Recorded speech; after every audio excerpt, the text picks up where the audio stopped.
शख्सियत है कि जिन्होंने लव बर्ड की एक मिटती हुई हॉबी को दोबारा से जिंदा किया और दोबारा से इस जगह तक पहुंचाया कि आज हमारे लीडर इंटरनेशनल लेवल के बर्ड पाकिस्तान में प्रोड्यूस कर रहे हैं और पूरी दुनिया में एक्सपोर्ट करने का प्लान कर रहे हैं। इनके इनिशिएशन लेने वाले नवीद भाई हैं जो आप सब लोगों के सामने है। दोस्तों थोड़ा सा यू टर्न करेंगे।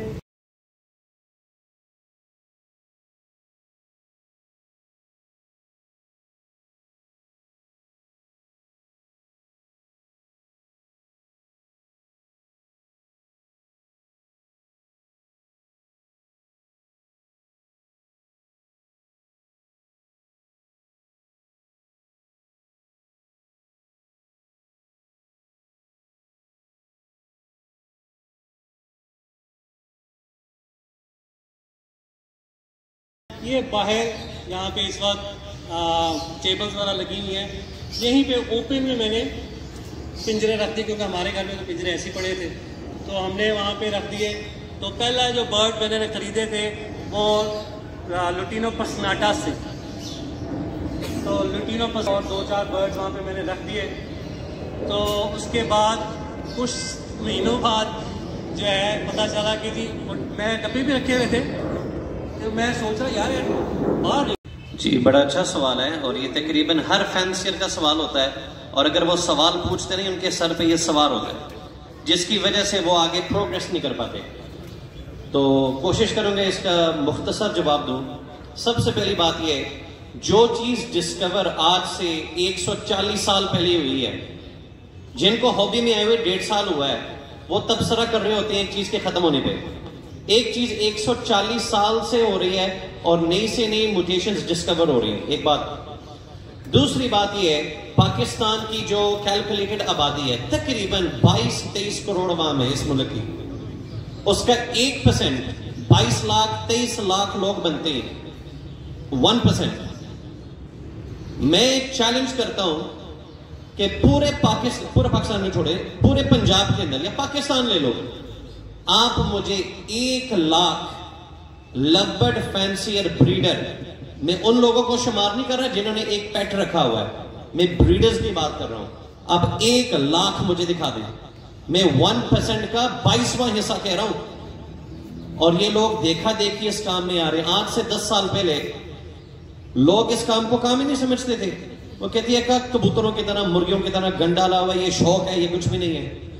जैसे नए से नए लोग आ रहे हैं, अब आज माशाल्लाह जिस इवेंट में जहां पे आप बैठे हुए हैं, फायज जफर सरदार साहब, इनके घर पे इन्होंने ये जो किया है, एक प्रोफेशनल टच दिया है। आज से अगर आप देखें 5 साल पहले ये हॉबी में थे ही नहीं, ठीक है। डॉक्टर जिशान साहब माशाल्लाह 20-25 साल से हैं।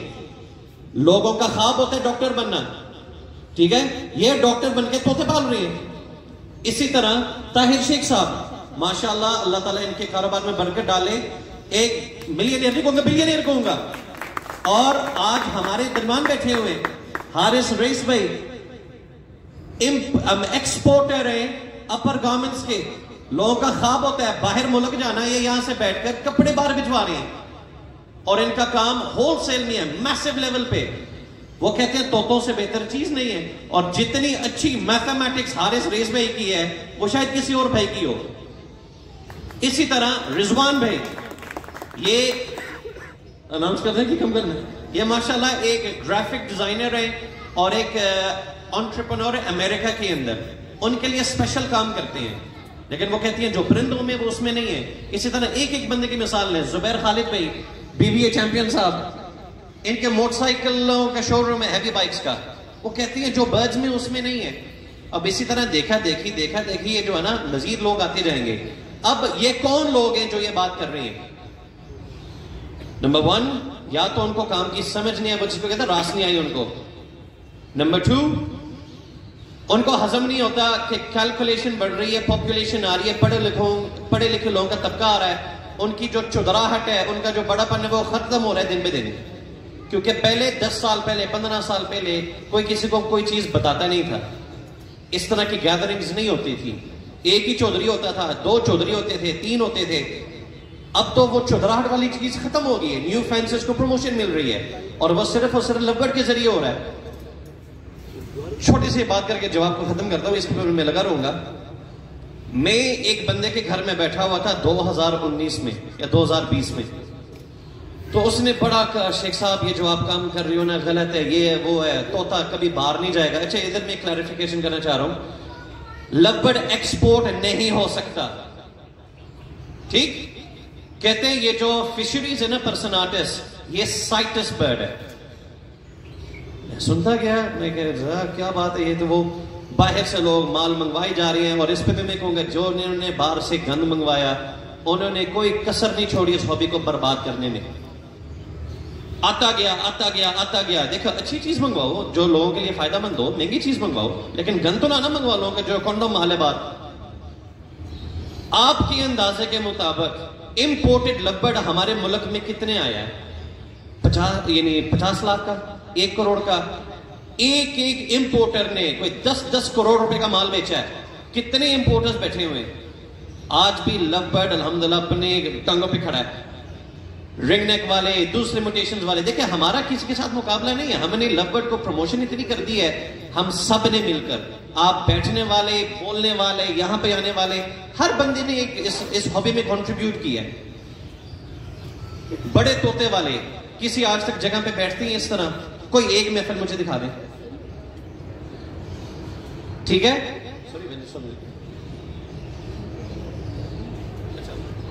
तो ये जो नॉन साइटस बर्ड्स है, उसने कहा एक्सपोर्ट नहीं हो सकता, माल जाता है। मैंने एक छोटी सी क्लिप दिखाई थी दुबई से आने के बाद डॉक्टर साहब दर्शद की। एक इंडिविजुअल सारा माल बेचता है, लेकिन हमारे मुल्क में ट्रेंड ये चलता है कि शौहर अपनी बीवी को अपनी तनख्वाह नहीं बताता, जिसके साथ आपने सादी जिंदगी गुजारनी है उनसे चीजें छुपाते हैं। तो उन्होंने अवामुन नास को क्या बनाना है? ये कल्चर है हमारे मुल्क के अंदर। इंग्लैंड के अंदर ये चीजें नहीं थी। तो मैं जितना कर सकता था मैंने एक्सपोज करने की कोशिश की कि ये होता है वो होता है।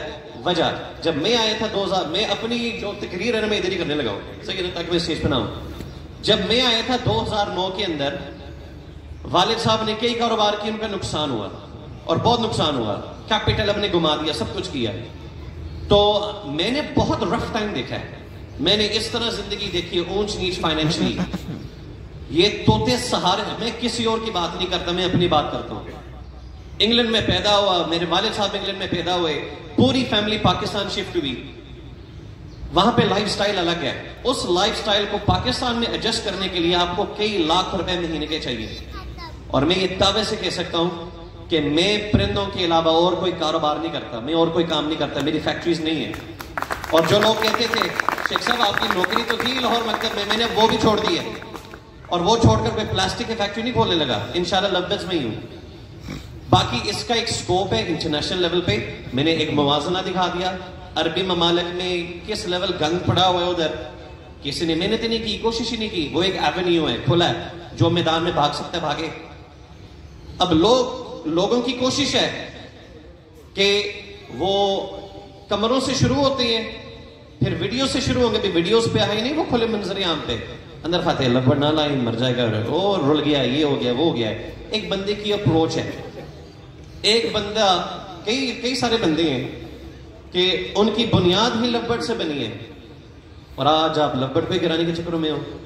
कई लोग हैं जिन्होंने कभी जिंदगी में लवबर्ड लगाया ही नहीं, एक्सपीरियंस नहीं किया है, उसको गिराने के चक्करों में है। जो बिग पैरेट्स वाले हैं, मैं बेशुमार नाम तो नहीं ले सकता, बेशुमार लोगों को जानता हूं जिन्होंने बिग पैरेट्स रखे हुए बड़े पैमाने पे, अंदर खाते लवबर्ड्स लगाए हुए। उनकी बेची मजबूरी होती है ना, वो फिर मुझसे राब्ता करते हैं, तो मुझे तो पता है कौन कौन है, किस किस ने अंदर खाते वो दूर दूर कमरों में ब्रीड कराए हुए। और लवबर्ड को कुछ नहीं होता, बशर्त आप अपने आप को वक्त के साथ अपग्रेड करते रहे। देखें, ये एक चीज है कि पाकिस्तान में जिस तरफ हवा रुख हो जाती है, लोग उसी तरह मुड़ते हैं। वो कहते हैं अच्छा अल्बिनो सारे अल्बिनो, क्रिमिनो सारे क्रिमिनो, ऑफलाइन सारे ऑफलाइन। अल्बाइनो रेड आई ना एलएसपी के शो में जीता है, यानी बेस्ट ऑफ शो, ना ही एसीपी के शो में, ना ही किसी यूरोपियन शो में, ना ही किसी और मुल्क के शो में। जीता क्या था? हैरी मोल्डर का ऑफलाइन, यहां पे ऑफलाइन, उनका ऑफलाइन। हम शॉर्टकट्स तलाश करते हैं बगैर मेहनत के। अच्छे ऑफलाइंस डेवलप करना एक आर्ट है। तार भाई इसके ऊपर बेहतर बात कर सकते हैं। जो कमर्शियल ब्रीडर्स हैं वो लगे रहे अल्बिनोज में, क्रिमिनोज में। अगर आपने सब्र है, आपका एक विजन है, तो आप उस पर काम करें। तो दोबारा आपका सवाल कि लवबर्ड को क्या होगा, कुछ भी नहीं होता, लेकिन अप्स एंड डाउन्स रेट्स के अंदर होंगे। ओके, शेख साहब ने ऐसे कुछ नहीं होता।